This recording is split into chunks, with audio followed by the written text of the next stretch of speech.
এই গরুগুলোকে একবার মাঠে নামানো হলে 3 থেকে 4 মাস আর বাড়িতে নেওয়া হয় না। দুধ দেওয়ার মতো গাভী আমার বর্তমান 12টা গাভী আছে। ঘরে এক একটা গাভীর হয়তো 10-11 লিটার করে দুধ আসতেছে।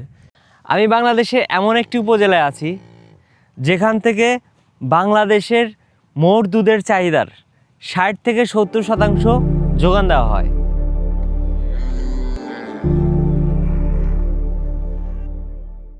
শাহজাদপুর সিরাজগঞ্জের একটি অন্যতম উপজেলা, যেখানে বাংলাদেশের সবচেয়ে বেশি দুধ উৎপাদন হয়।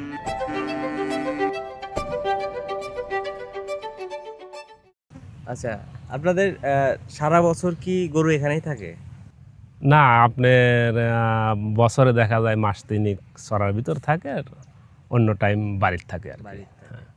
আচ্ছা, এখানে আপনাদের এই যে খোলা মাঠে রাতেও কি থাকে? হ্যাঁ, গরু রাত্রেও থাকে এবং গরুর সাথে আমরাও থাকি আর কি। চুরি হয় না? না, এলাকায় মোটামুটি ওই দিক অত নাই, একটু নিরাপত্তা আছে আর কি। হয় না যে তা না, মাঝে মাঝে এই চুরি হয় দেখেই তো মনে করেন যে এই জায়গায় আমরা রাত্রে আমরা গরুর সাথেই থাকি, কিন্তু খুব একটা যে রিস্ক আছে তা নাই। এখানে আপনার দুধ দেওয়ার মতো গরু কয়টা আছে? দুধ দেওয়ার মতো গাভী আমার বর্তমান 12টা গাভী আছে। ঘরে এক একটা গাভীর হয়তো 10-11 লিটার করে দুধ আসতেছে। একটার আপনার 15-16-17 হচ্ছে, আবার একটার 5-6-3, মানে এক একটা বরণ আছে, বরণ গরুর তো দুধ কমে যায়। একটা কাস্তি গরু আছে, তার দুধ বেশি হয়। মানে ঘরে হিসাব করে আমার 12টা গরু দোয়া আমি 120-30 লিটার দুধ জমানো যাইতেছে আর কি 2 বেলা। আচ্ছা, আপনারা এই যে 3 মাস যে বাইরে রাখতেছেন, এর কারণ কি? আমরা যে বাইরে এই যে কাঁচা ঘাসটা খাওয়াই দিচ্ছি, এর তো প্রচুর পরিমাণ ভিটামিন আছে।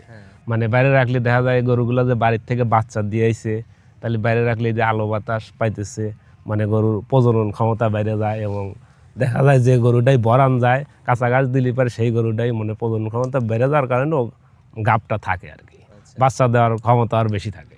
আর যদি আমি বাড়িতে রাখি দেখা যায় যে এগুলো আপনার গরু প্রজনন ক্ষমতা কমে যায় আর কি। আর ওই যে ঠান্ডা শীতের মধ্যে থাকে, গরু দুর্বল হওয়া যায়। আর এই যে রোদটা দেখতেছেন, এই রোদটা তো আর কাজে লাগতেছে। গরুকে মাঠে আনার আগে এই জমিগুলোতে গরুর জন্য সবচেয়ে ভালো, স্বাস্থ্যকর এবং দুধ উৎপাদনের জন্য ভালো যে ঘাস এবং ফসল, এগুলো বপন করা হয়। তারপরে এগুলো যখন এরকম বড় হয়ে যায়, খাওয়ার উপযোগী হয়, তখনই কিন্তু গরুগুলোকে মাঠে নিয়ে আসা হয়। আর মাঠে আনার পরে জমির এক পাশ থেকে গরুগুলোকে খাওয়ানো শুরু করে। খাওয়াতে খাওয়াতে যখন একটা জমি শেষ হয়ে যায়, তারপরে কিন্তু তারা আরেকটা জমিতে যায়, সেটা শেষ হলে আবার আরেকটা জমিতে যায়।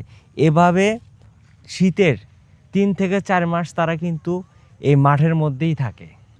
এই জায়গায় আমি বেঁধে দিয়েছিলাম হলো 8-9 বিঘার পার।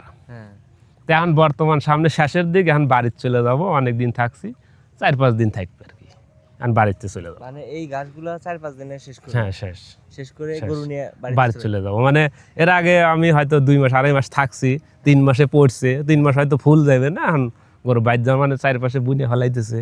আমার গরুটা তো বাইর দেওয়ার মতো রাস্তা থাকতে বাইর চলে যাবে। ওই যে সব, হ্যাঁ, ধান লাগাইতেছে।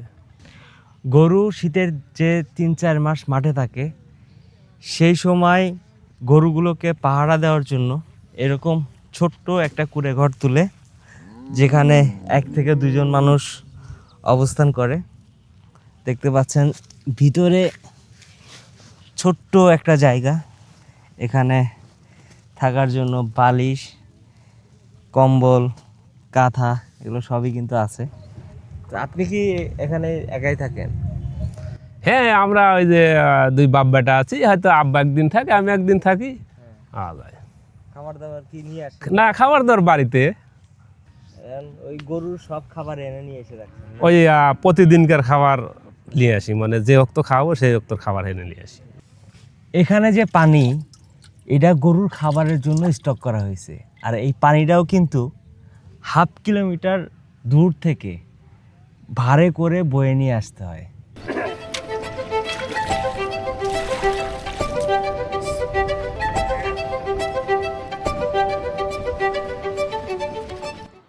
একটা ভিডিও মেক করতে অর্থের চেয়ে এনার্জিটাই বেশি প্রয়োজন হয়।